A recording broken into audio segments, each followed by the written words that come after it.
Imagine being told you could never become a designer because the tools were too complicated, the software too expensive, and the learning curve so steep, it scared away even the most creative minds.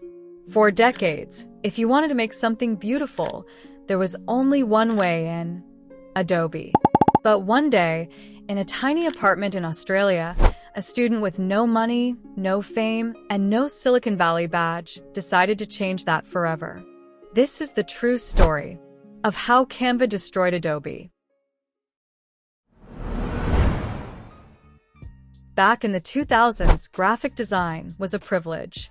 Not because people weren't creative, but because creativity was locked behind complicated menus and $600 price tags. Adobe ruled the kingdom. If you didn't have their software, you were simply out of the game. But while the tech giants celebrated profits, a young woman in Perth named Melanie Perkins saw a different side of the story. She was just a university student, teaching design to her classmates. But every single day, she saw the same pain in their eyes. They just wanted to make yearbooks. Simple ones, beautiful ones. But Adobe made it feel like you needed a PhD in design just to add a photo. And that frustration? That was the spark that would ignite a revolution. Melanie didn't dream of beating Adobe. Not yet. Her first step was small but brilliant. With her boyfriend Cliff Albrecht, she launched something called Fusion Books, a tool that lets students create their own yearbooks online. No complex software, no intimidating tools. Just drag, drop, and done. And people loved it. Fusion Books spread across Australia, and then to France, then New Zealand. It was working. But deep down, Melanie had a bigger vision. What if you could create anything, not just yearbooks, but posters, resumes, presentations, right from your browser? No stress. Just design for everyone. That dream? It wasn't easy to sell. Melanie pitched the idea everywhere. But again and again, she heard the same words. Adobe already owns design.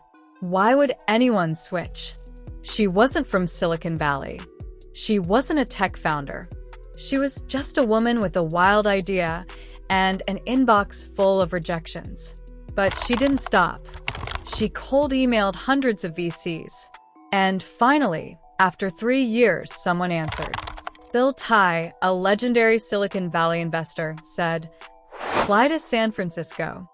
And just like that, Melanie and Cliff packed their bags, left Australia, and chased the impossible dream across the ocean.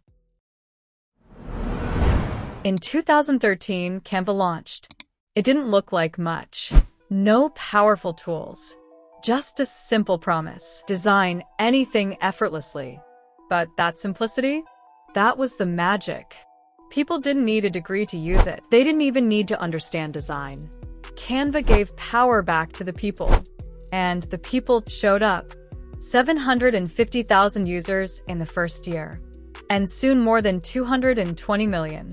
While Adobe focused on the professionals, Canva won the world. By 2020, Canva had exploded by reaching twice numbers of users than previous year. In classrooms, in offices, on phones. Even Adobe employees quietly were using Canva for quick projects because it was fast, collaborative, and convenient. So, how did Canva do it? 3 words. Simplicity, no downloads, no manuals, just click and create. Collaboration, real-time teamwork, from anywhere on the planet. Affordability, free for most and cheap for the rest. While Adobe fought back with discounts and online tools, they couldn't catch up. Canva wasn't just a product.